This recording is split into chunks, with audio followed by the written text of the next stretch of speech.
이사야 39번째 시간입니다. 오늘 말씀은 이사야 46장 1절부터 13절 말씀입니다.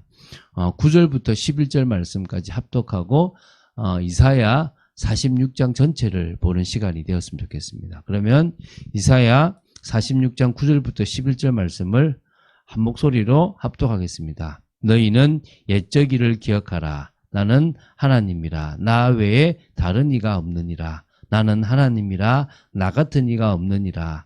내가 시초부터 종말을 알리며 아직 이루지 아니한 일을 옛적부터 보이고 이르기를 나의 뜻이 설 것이니 내가 나의 모든 기뻐하는 것을 이루리라 하였노라. 내가 동쪽에서 사나운 날짐승을 부르며 먼 나라에서 나의 뜻을 이룰 사람을 부를 것이라. 내가 말하였은즉 반드시 이룰 것이요 계획하였은즉 반드시 시행하리라. 아멘. 자, 선지서는 예언서입니다. 이사야 선지자가 자기가 있었던 시대부터 100년, 150년 이후부터 그 뒤에 있을, 또 그리고 어떤 부분에 궁극적으로 있을 그 부분에 대해서 예언한 것이 이 이사야 40장부터 66장까지의 내용이라고 보시면 됩니다. 이 예언의 내용은 이 구약 선민 이스라엘의 이 남유다죠. 멸망해서 바벨론의 포로로 끌려갈 것과 그리고 70년에 하나님께서 약속대로 귀환하게 하실 그 시대를 배경으로 하나님께서 저 후대에 우리와 관계되어 있고 또 종말과 관계되어 있는 여러 가지의 부분을 중심으로 선민의 회복과 이 종말론적 구원 예언을 기록한 책이라고 보시면 됩니다. 자, 우리가 지금 이 36장부터 39장까지가 중간에 삽입 사건 기사라 그랬습니다. 그 앞에 예언을 일부 예언이라 그랬고 39장 뒤 40장부터 66장까지를 사실은 3부 이제 그러니까 두 번째 예언인데 3부로 보는 거죠. 그래서 요 중간에 삽입 기사가 2부라고 생각하면 총 3부로 되어 있는데 지금 우리가 3부를 보고 있습니다. 이 40장부터 66장인 거죠. 그렇죠? 그 중에서 지금 우리는 40장부터 48장까지를 먼저 보고 있는 겁니다. 선민 이스라엘이 바벨론의 포로로 끌려간 뒤 약속의 말씀대로 예루살렘으로 귀환하게 될 것에 대한 예언과 관계 있는 부분이 40장부터 48장까지예요. 그래서 이 48장 가운데서도 우리가 40장부터 42장까지를 먼저 봤죠. 한 구원자, 나중엔 예수 그리스도지만 당장은 어찌 보면 고레스 같은 한 구원자를 통해서 선민이 포로에서 해방될 것에 대한 예언이고 첫 번째 여호와의 종의 노래입니다. 예수 그리스도의 여호와의 종이라고 하면 그 종에 대한 노래가 첫 번째 나왔던 거죠. 43절부터 45절까지 여기 이제 우리가 지금 어제까지 봤던 건데요. 바사왕 고레스를 통해서 선민 이스라엘을 회복하실 권능의 하나님의 은혜로운 구원 역사에 대해서 이제 예언한 거라고 보시면 됩니다. 이제 46장부터 48장까지를 보는 겁니다. 이게 선민을 억압하였던 바벨론의 멸망, 그리고 그로 말미암아 반드시 성취될 선민 이스라엘을 향한 구원 예언에 대한 내용입니다. 아직 바벨론에 포로로 끌려가지도 않았는데 그 바벨론이 멸망할 거다라는 예언이 지금 기록되어 있는 겁니다. 이 정도로 하나님의 예언은요 아주 폭넓고 분명하고 확실한 겁니다. 오늘 여러분 그 정도로 이해하시면 좋겠습니다. 자, 오늘 보게 될 이사야 46장은 이 46장부터 48장까지의 계시 부분이라고 보시면 됩니다. 여호와께서 선민 이스라엘의 구원을 약속하셨고 선민들은 참 구원자 여호와에 대하여 뭡니까? 각성하여 깨닫고 그분을 바라보면 된다는 것에 대한 촉구입니다. 자, 그러면 이 46장을 좀 구체적으로 보면서 하겠습니다. 먼저 1, 2절입니다. 이 바벨론의 신들이 있는데요. 그 중에 벨과 느보라는 신이 있습니다. 이 벨도 느보도 멸망하고 그들의 신상이 파괴되고 약탈되었다라는 이 선언의 예언입니다. 그러니까 이 예언은 거꾸로 말하면 뭐죠? 바벨론이 멸망하게 되었다라는 부분에 대한 간접적인 증거가 되는 거죠. 벨은 엎드려졌고 느보는 구부러졌도다.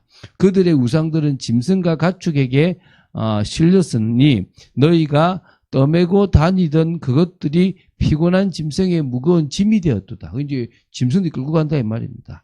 그들은 구부러졌고 그들은 일제히 엎드려졌으므로 그 짐을 구하여 내지 못하고 자기들도 잡혀갔느니라. 못 구하는 겁니다. 이 자기 백성도 못 끌려가는 겁니다. 그러니까 바벨론이요. 그 짐 같은 이 느부나 벨을 구하지도 못하고 자기들도 다른 데로 끌려가는 신세가 되는 거예요. 이게 아직 이스라엘이 멸망도 안 했는 강대국이 되지도 않은 상황에서 나중에 멸망할 것까지 미연되어 있는 거예요. 3, 4절입니다. 자기 신상도 지키지 못하는 바벨론의 신들과 달리 하나님께서는 당신의 선민으로서 남은 자들인 바벨론 포로 가운데 있는 이스라엘 백성들을 안전하게 구원하여 내실 것임에 대한 부분인 거예요. 선언입니다. 이것도. 자, 야곱의 집이여 이스라엘의 집에 남은 모든 자여 내게 들을지어다. 배에서 태어남으로부터 내게 안겼고 태에서 남으로부터 내게 업힌 너희여 너희가 노년에 이르기까지 내가 그리하겠고 백발이 되기까지 내가 너희를 품을 것이라. 내가 지었은즉 내가 업을 것이요 내가 품고 구하여 내리라. 할렐루야. 끝까지 백발이 되도록까지 지키겠다는 겁니다. 하나님의 사랑이죠. 자, 이제 5절에서 7절입니다. 당신의 백성을 안전하게 구원하여서 구원하여 인도하시는 참 하나님과 또 사람이 만들어 섬기는 무능한 우상은요, 결코 비교할 수가 없다는 것입니다. 자, 한번 읽어볼게요, 제가요. 너희가 나를 누구에게 비기며, 누구와 짝하며, 누구와 비교하여 서로 같다 하겠느냐. 갖고 걸 갖고 와라. 비교할 거를 비교해라. 그 우상과 내가 같다고 생각하느냐? 다릅니다. 오늘 여러분, 하나님은 다른 분이십니다. 오늘 그게 담나야 됩니다. 사람들이 주머니에서 금을 쏟아내며 은을 저울에 달아 도금장이에게 주고 그것으로 신을 만들게 하고 그것에게 엎드려 경배하며 자기가 금을 쏟아내고요. 은을 달아서 거기다 주는 거예요. 자, 그것을 들어 어깨에 메어다가 그의 처수에 두면 그것이 서 있고 거기에서 능히 움직이지 못하며 그에게 부르짖어도 능히 응답하지 못하며 고난에서 구하여 내지도 못하느니라. 야, 네가 만들어가지고 나눠봐라. 걔가 야 움직이겠냐? 걔가 너희들이 너희들이 거기 부르짖는다고 해서 응답하겠냐? 정신 차리라. 아무것도 못하는 무능한 우상이다. 그냥 못 움직이는 너희들이 만든 나중에 짐덩어리가 되는 것밖에 안 되는 그런 존재들이다. 오늘 여러분 하나님이 어떤 분이고 우상은 어떤 존재인지를 여러분 이해하는 여러분 되시기 바랍니다. 자, 이제 8절부터 10절입니다. 패역함으로 말미암아 하나님의 징계를 받고 바벨론 포로 가운데 있는 선민 이스라엘을 향하여 예언하셨고 당신의 뜻을 이루시는 유일신 하나님에 대한 각성을 해라. 이것이 이제 이 내용입니다. 그러니까 하나님이 계시고 하나님의 능력이 이렇다는 것을 모르니까 너희들이 지금 계속 실패할 수밖에 없는 거고 우상을 숭배한다. 여러분 우리가 하나님을 제대로 알게 되기 바랍니다. 너희 패역한 자들아 이 일을 기억하고 장부가 되라. 이 일을 마음에 두라. 너희는 옛적 일을 기억하라. 나는 하나님이라. 나 외에 다른 이가 없느니라. 나는 하나님이라. 나 같은 이가 없느니라. 내가 시초부터 종말을 알리며 아직 이루지 아니한 일을 옛적부터 보이고 이르기를 나의 뜻이 설 것이니 내가 나의 모든 기뻐하는 것을 이루리라 하였노라. 여러분 믿으십니까? 우리가 하나님에 대해서 제대로 알고 그분을 온전히 의지하게 되기 바랍니다. 이제 끝입니다. 11절부터 13절이죠. 선민을 구원하시겠다는 예언을요 신속하고도 확실하게 성취하실 것임을 약속합니다. 내가 동쪽에서 사나운 날짐승을 부르며 먼 나라에서 나의 뜻을 이룰 사람을 부를 것이라. 내가 말하였은즉 반드시 이룰 것이요 계획하였은즉 반드시 시행하리라. 마음이 완악하여 공의에서 멀리 떠난 너희여. 여러분 마음이 완악해지지 마시기 바랍니다. 하나님은요 이러면 이런 징계를 허락하십니다. 내게 들어라. 내가 나의 공의를 가깝게 할 것인즉 그것이 멀지 아니하나니 나의 구원이 지체하지 아니할 것이라. 내가 나의 영광인 이스라엘을 위하여 구원을 시온에 베풀리라.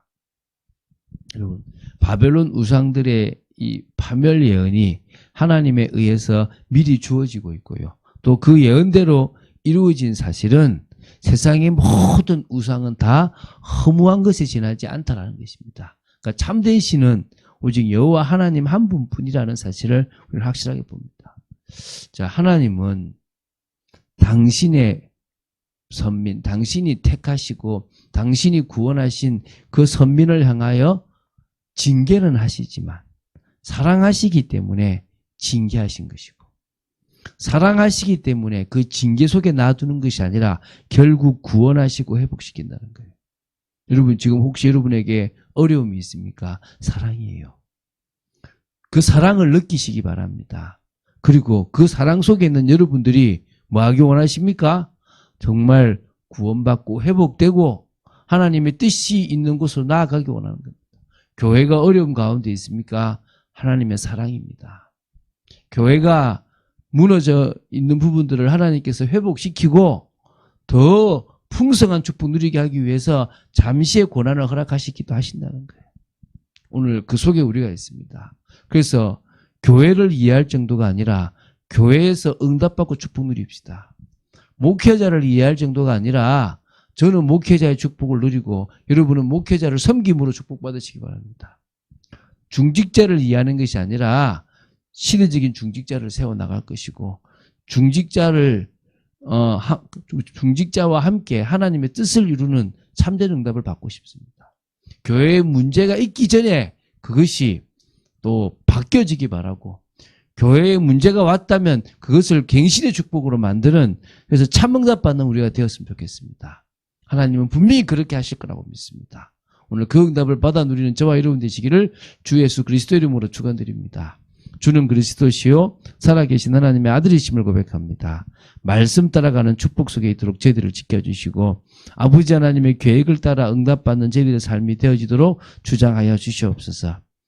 주는 그리스도시고 살아계신 하나님의 아들이심을 고백합니다. 오늘 말씀 따라가는 참된 축복 속에 있도록 저희들을 지켜주시고 역사하여 주시옵소서. 주님을 사랑합니다. 하나님의 뜻을 이루는 삶이 되어지도록 주장하여 주시옵소서. 주 예수 그리스도 이름으로 기도드립니다. 아멘.